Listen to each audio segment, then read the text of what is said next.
Sahabat tani, overdosis atau kelebihan penggunaan suatu bahan pastinya fatal bahayanya bagi tanaman kita ya, terutama pengaplikasian bahan kimia. Dalam situasi seperti ini, kita mungkin bingung bahkan panik, ini balikinnya gimana gitu loh kayak semula. Maka di dalam video kali ini, saya akan berbagi pengetahuan tentang rahasia menetralkan terjadinya keracunan atau kelebihan pemberian suatu bahan, terutama bahan kimia. Baik karena pengaplikasian pupuk atau pengaplikasian pestisida ya sahabat tani, yang akan kita bagi dalam dua pembahasan. Pada awal pembahasan, kita akan bahas bersama langkah penetralan akibat pemberian pupuk tabur yang berlebih. Dan pada bagian akhir video ini, kita akan bahas langkah penetralan akibat pemberian pupuk foliar berlebih atau pestisida berlebih pada tanaman kita. Jadi, biar pemahamannya makin mantap ya, tonton sampai habis, insya Allah bermanfaat. Kita intro dulu. Bim!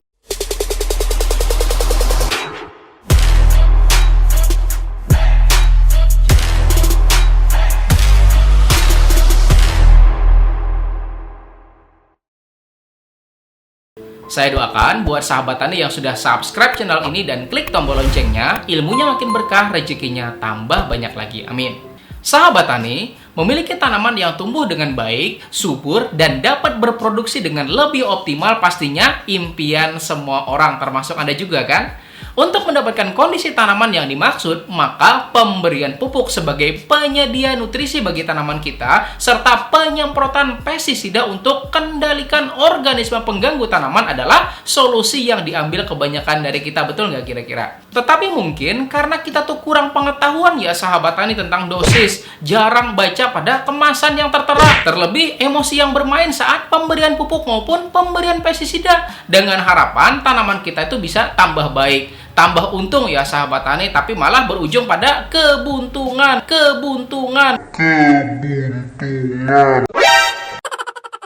Tanamannya jadi nggak normal dan menunjukkan gejala kelebihan atau overdosis serta mengalami yang namanya keracunan. Oke, pembahasan kita mulai ya sahabat tani dari keracunan dan overdosis akibat pemberian pupuk tabur. Alternatif yang bisa sahabat tani berikan dalam upaya membantu mengurangi atau meringankan gejala keracunan tersebut yaitu melakukan penyiraman secara rutin dengan air biasa yang sudah memenuhi 3 syarat khusus ya sahabat tani. Karena menurut referensi ya sahabat tani, air merupakan salah satu kebutuhan primer bagi semua makhluk hidup.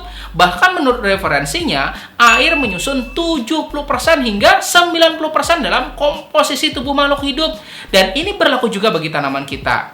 Nah, setelah tahu bahwa air menyusun 70 hingga 90% komposisi tubuh makhluk hidup, maka ketika terjadi yang namanya keracunan atau overdosis pada tanaman kita akibat pupuk tabur, maka segeralah siram dengan air biar konsentrasinya makin encer ya sahabat tani. Karena logikanya begini ya sahabat tani, Anda pernah minum teh manis nggak kira-kira? Pernah kan? Apalagi dibikinin sama si manis jembatan Ancol, tambah manis kan rasa teh manisnya.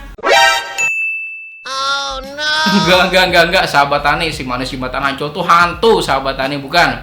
Jadi teh manis itu ya sahabat tani itu bakal manis kalau airnya tuh 250 cc atau 1 gelas ya sahabat tani kita tambahkan 2 sendok makan gula. Tetapi bayangin jika 2 sendok makan gula kita kasih ke air 1 teko, apa yang terjadi kira-kira? Pasti bakalan hambar kan? Nah, begitu juga ya sahabat tani dengan konsentrasi yang ada pada tanah atau media tanam tanaman kita. Kemudian setiap hari tanaman kita tuh pasti melakukan yang namanya proses fotosintesis. Dan fotosintesis adalah proses pemanfaatan energi cahaya matahari untuk mengubah air dan karbon dioksida menjadi karbohidrat.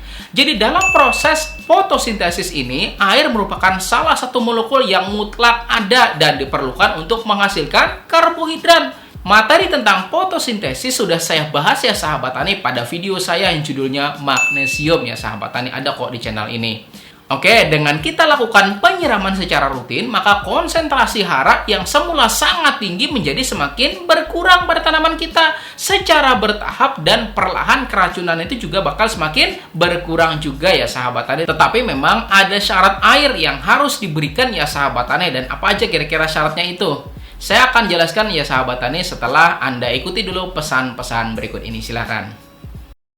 Pertama, saat mengaplikasikan air ke tanaman, jangan posisi Anda tuh lagi panik bahkan marah-marah ya sahabat tani. Loh kok bisa? Ya begini ya sahabat tani. Saya sudah jelaskan pada video tentang rahasia menciptakan air ya sahabat tani, bahwa menurut penelitian dari Masaru Emoto, seorang peneliti air dari Jepang yang sudah puluhan tahun meneliti tentang rahasia air dan sudah membukukan hasil ilmiahnya ya sahabat tani pada buku berjudul The True Power of Water, menyebutkan bahwa ketika air mendapatkan kata-kata negatif bahkan emosi yang negatif, maka ketika air tersebut diteliti dengan menggunakan metode tertentu, maka setelah diperbesar dengan mikroskop dengan perbesaran tertentu, air itu akan kelihatan membentuk kristal yang tidak beraturan ya sahabat tani. Tetapi ketika air itu diberi dengan kata-kata yang positif seperti kata cinta misalnya, kasih sayang, doa positif, maka air itu akan membentuk kristal yang sangat indah.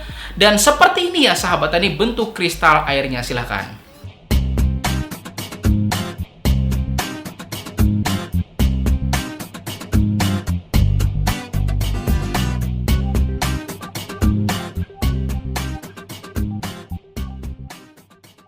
Emosi negatif di sini yang perlu kita hindari dalam proses pengendalian ya sahabat tani, seperti marah-marah, kesel, dongkol ya sahabat tani, jengkel, jengkol.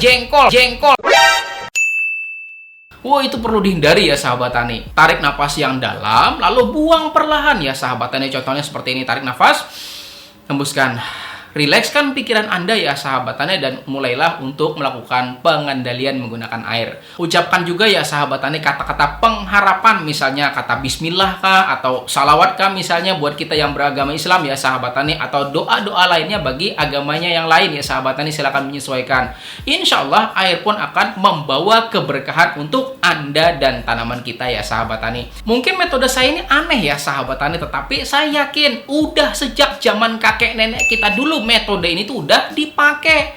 Cuma kadang kita yang kadang terlupakan ya sahabat tani, atau bahkan kurang yakin. Makanya silahkan coba deh, pasti insya Allah ada manfaatnya. Kedua, prinsipnya air itu cukup banyak dan sering, tetapi jangan sampai menggenang ya sahabat tani.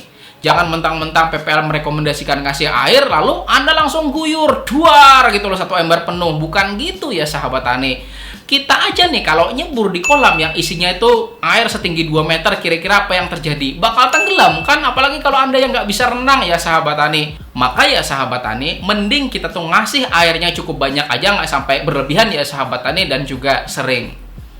Kemudian yang ketiga, usahakan air yang kita gunakan itu ber-pH tidak asam. Nah, ini yang perlu kita garis bawahi ya sahabat tani. Minimal siramkan air ber-pH 5,8 ya sahabat tani. Syukur-syukur bisa di angka 6,5. Mengapa demikian? Karena menurut referensi dari Green Book Pages bahwa air pada pH yang rendah, maka unsur hara tidak bisa secara optimal tersedia.